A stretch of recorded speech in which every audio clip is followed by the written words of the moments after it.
segue mais uma das minhas experiências como repórter fotográfico.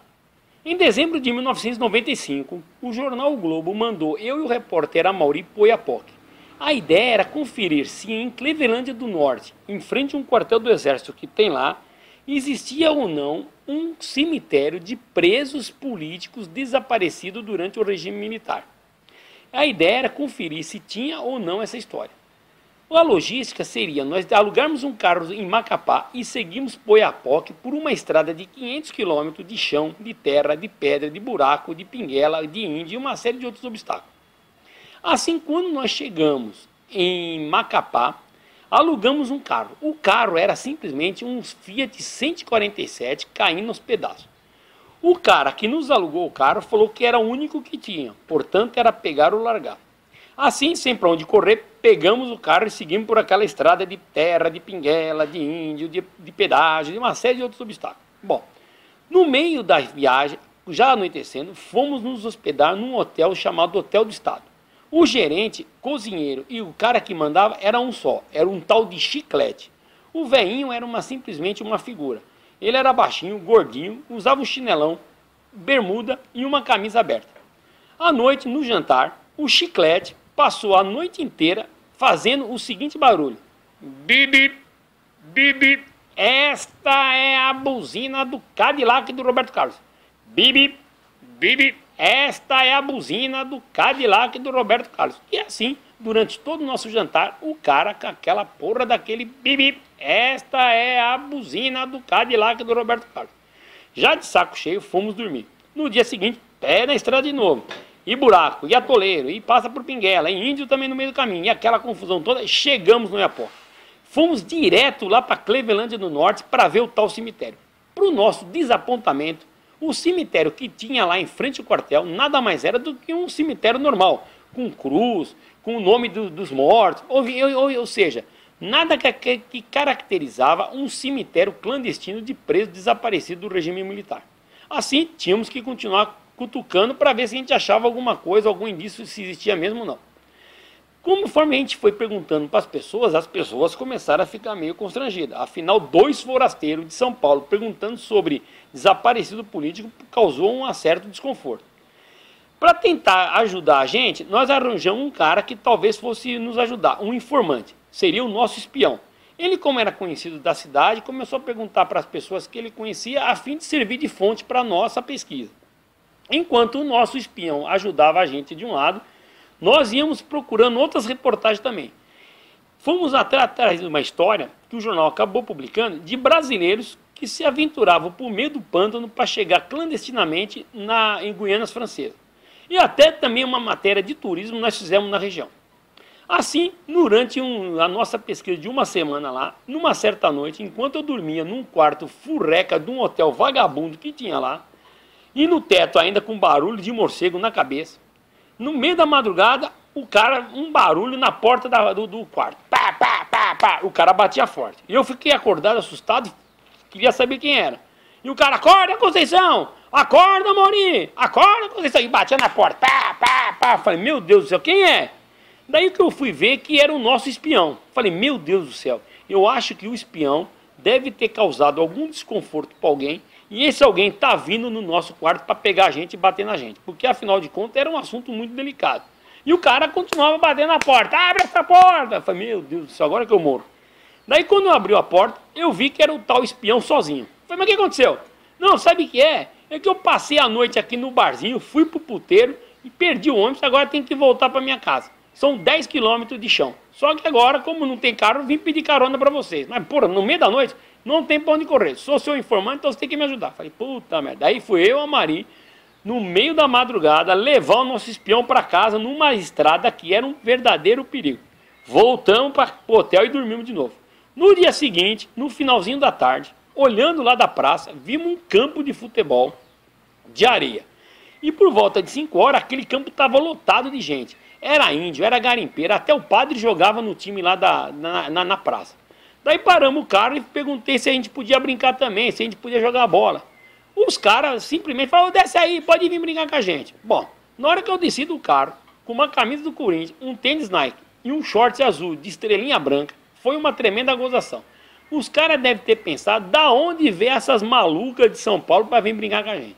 Bom, só sei que eu e o Amaury entramos no campo lá, naquele arranca-toco desgraçado, e era índio misturado com garimpeiro, jogando bola, o padre lá no meio também, uma confusão. Na primeira bola que veio, eu caí, tropecei, foi aquela lambança. O Amaury foi dominar a bola, caiu na areia, virou, parecia um bife à milanesa. Foi uma confusão, e todo mundo dando risada da gente.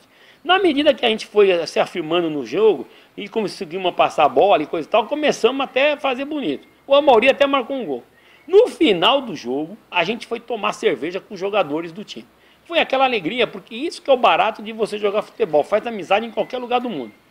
Tomando cerveja com os caras simplesmente nos convidaram para ir jogar com eles no sábado seguinte, que eles iam jogar contra o time do Exército. Pô, era o que a gente precisava para entrar dentro do quartel. E o Amaury tentar falar com algum oficial sobre a possibilidade, se tinha mesmo, algum cemitério clandestino de preso político, alguma coisa assim. Assim, no sábado, a gente foi com o time lá para dentro do quartel, e o Amaury assim conseguiu falar com os oficiais e no fim não conseguiu informação nenhuma e a gente continuava sem saber se tinha mesmo cemitério clandestino ou não. Enfim, bom, no meio de tudo isso, acabando a nossa reportagem, não tendo muito mais o que contar, estamos voltando para São Paulo. Daí decidimos que nós viajaríamos para Macapá na manhã seguinte, bem cedinho, para a gente poder aproveitar o dia inteiro viajando, para evitar de ter que dormir de novo lá no hotel do tal Chiclete, porque ninguém ia aguentar mais aquela buzina do Cadillac do Roberto Carlos na orelha. Então, de manhãzinha, a gente acordou cedo e seguimos o prumo em direção a Macapá, voltando para São Paulo. Quando faltavam uns 200 quilômetros para chegar, o pneu do carro fura. Fomos ver o carro, fomos trocar o pneu, foi pegar o step. O step estava furado. Tínhamos dois pneus, um praticamente murcho e o outro furado. Daí o Amaury falou, vamos pegar esse que está mais ou menos murcho e vamos substituir pelo que está furado. Eu falei para o Amaury, é trocar 6 por meia dúzia. Um pneu murcho por um furado vai dar na mesma. Vamos trocar. O Amaury, daquele jeitão lá, trocou o pneu. Tirou o pneu furado e pôs o pneu murcho. Andamos 50 metros, aquele barulho de terra, pedra, o pneu comeu tudo. Ficamos sem o pneu. Falei para o Amaury, e agora? Temos que arranjar agora um outro pneu ou então consertar o furado. E nós lá na beira da estrada, no fim do mundo, sem ninguém passando. Passou uns 15 minutos, me parece um caminhão. O Amaury pega o pneu furado, sobe em cima do caminhão e some no oco do mundo. E eu fico lá esperando para ver o que acontece, tomando conta do carro e também tomando conta do equipamento. 3 horas depois, me aparece o Amaury em cima de um trator, trazendo o pneu consertado. Trocamos o pneu e seguimos viagem de novo. O Amaury falou assim, não, deixa que agora eu dirijo. Pegou o carro, engatou a primeira e subiu. Na primeira arrancada que ele deu, uma subida, uma ladeirona, o cara acelerando. Não, nós temos que ganhar tempo, que já perdemos 3 horas de viagem e tal, e o cara acelerando. Só sei que no final da reta, lá em cima, na subidona, tinha uma curva que ninguém imaginava que tinha. Eu só sei que o Amaury perdeu o controle do carro. A gente foi parar num barranco, o carro foi virando, deu uma volta, e foi capotando, uma volta, 2 voltas, 3 voltas, e a gente caiu num barranco de perna para cima, assim. Eu só vi o carro de dentro do carro, as coisas caindo em cima de mim. É o equipamento, é a lente, é a máquina fotográfica, quebrou, machucou minha cabeça, machucou meu braço, e eu fui virando. Quando o carro parou de virar, e nós ficamos de ponta cabeça, o Amaury, assustado, perguntou o que tinha. Ai, meu Deus, você tá bom, Conceição? E eu para manter o Amaury calmo, falei assim, eu acho que estou bem sim, eu acho que vai dar para ver a novela hoje à noite. Ainda tirei um baratinho.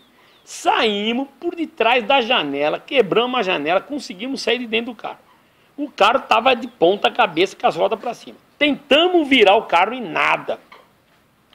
Até que de repente passou um carro de polícia levando 2 presos. A polícia parou, fez os presos descer. A polícia falou para os presos que ia tirar as algemas para ajudar a gente a virar o carro. Na hora eu falei para o polícia, pelo amor de Deus, não faça isso.